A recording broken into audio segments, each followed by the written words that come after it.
नमस्कार दोस्तों, स्वागत है आप सभी का हमारे इस चैनल पर। दोस्तों, यदि आप भी अपनी लाइफ में कुछ नया सीखने की चाह रखते हैं तो इस चैनल को अभी सब्सक्राइब कर लें। दोस्तों, क्या हमारा भाग्य पहले से ही निर्धारित कर दिया जाता है? क्या भाग्य का लेख कभी नहीं मिलता, या फिर जो भाग्य में लिखा है वही होता है? तो मित्रों, चलिए इस विषय को समझते हैं। दोस्तों, यदि शास्त्रों के अनुसार देखा जाए तो भाग्य का लिखा कभी नहीं मिटता, वह होकर ही रहता है। जो भाग्य में लिखा है वह जीव को भोगना ही पड़ेगा। परंतु दोस्तों, इन बातों को अच्छी तरह से समझते हैं। प्राणी अपने भाग्य का निर्माता स्वयं ही होता है। प्राणी के कर्म ही उसके भाग्य बन दुर्भाग्य को बनाते हैं। भगवान श्री कृष्ण कहते हैं कि मनुष्य कर्म करने के लिए स्वतंत्र है। वह अपने इच्छा अनुसार कर्म करता है, परंतु कर्मों का फल मैं खुद देता है। अर्थात मनुष्य अपने इच्छा अनुसार कर्म तो कर सकता है, परंतु उन कर्म फलों के लिए वह स्वतंत्र नहीं है। उसके कर्म फलों को परमात्मा प्रदान करते हैं। जैसा कर्म होता है वैसा ही प्राणी को फल प्राप्त होता है। इसी प्रकार पिछले जन्मों के किए गए कर्मों के अनुसार ही वर्तमान में प्राणी का भाग्य अथवा दुर्भाग्य बनता है। इसीलिए मनुष्य को हमेशा ही अच्छे कर्म करना चाहिए। मनुष्य के शरीर को मोक्ष का द्वार माना गया है। पुराणों में एवं शास्त्रों में कहा गया है कि मात्र मनुष्य का शरीर ही है जिसके माध्यम से वह भगवान की भक्ति करके, परोपकार करके, अच्छे कार्य करके इस जन्म मरण के चक्र से बाहर निकलकर वह परमात्मा को पा सकता है। पुनर्विजन्म, पुनर्विमरण, पुनर्विजन कृपया अर्थात बार बार जन्म लेना, बार बार मृत्यु प्राप्त करना, बार बार माता के गर्भ में आकर सहन करना है। अर्थात माता के गर्भ में भी भयंकर पीड़ाओं को सहना, इस संसार से पार होना बहुत ही कठिन है। हे कृष्ण, हे मुरारी, मुझे इस आवागम से मुक्त करिए। अर्थात यहाँ पर भगवान की भक्ति से ही मनुष्य इन 84 लाख योनियों से मुक्ति पा सकता है। लोक कल्याण, परोपकार, दया, दान, पुण्य कर्म एवं अच्छे कर्मों के साथ ही भगवान की भक्ति मनुष्य को करना चाहिए, तभी वह मोक्ष प्राप्त कर सकता है। दोस्तों, कर्म प्रधान है।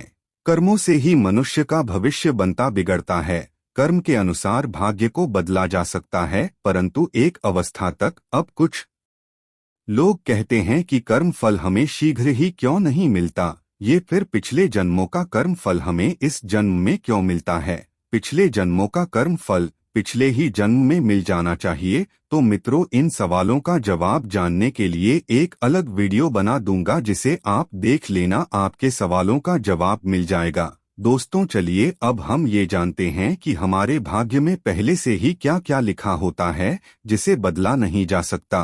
पहला है आयु अर्थात उम्र। जब कोई शिशु अर्थात प्राणी अपने माँ के गर्भ में होता है तभी उसके भाग्य का निर्धारण कर दिया जाता है। जन्म के पूर्व ही उसके आयु को निर्धारित कर दिया जाता है, किस प्राणी का जीवन काल कितना होगा।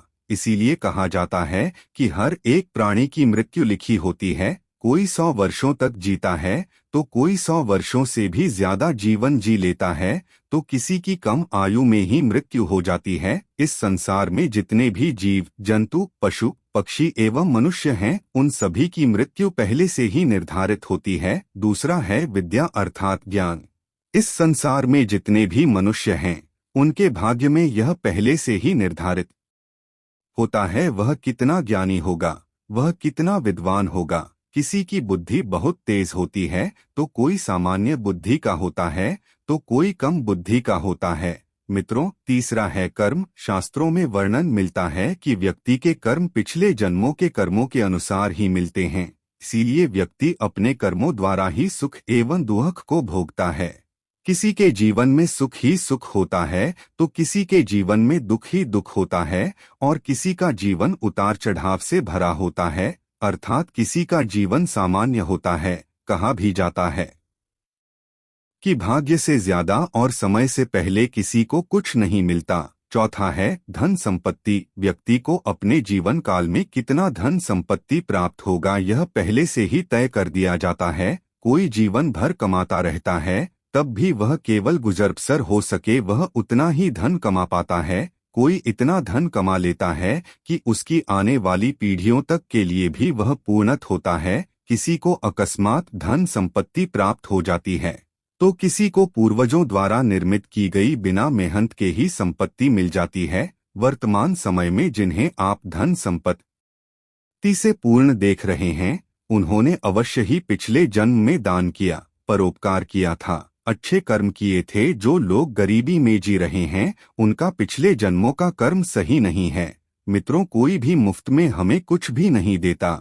इस प्रकृति को भी हम जितना देते हैं, उसका कई गुना करके वो हमें लौटाती है। कहने का तात्पर्य यह है कि जितना हमने कुछ भी दान किया है, चाहे वह धन हो, अन्न हो या ज्ञान हो, उसी का कई गुना होकर वही हमें प्राप्त होता है। मित्रों, 5वां है विवाह। व्यक्ति के भाग्य में विवाह को लिख दिया जाता है कि आपका विवाह कब, कहाँ और किसके साथ होगा। कई बार ऐसे देखा जाता है कि आप विवाह करना चाहते हैं किसी और के साथ और आपका विवाह हो जाता है किसी और के साथ। ये सब पूर्व निर्धारण ही तो है। आशा है कि आज की इस प्रस्तुति में बताई गई जानकारी आपको अच्छे से समझ आ गई होगी। वीडियो अच्छा लगा हो तो एक लाइक अवश्य कर दें। धन्यवाद वीडियो के अंत तक बने रहने के लिए।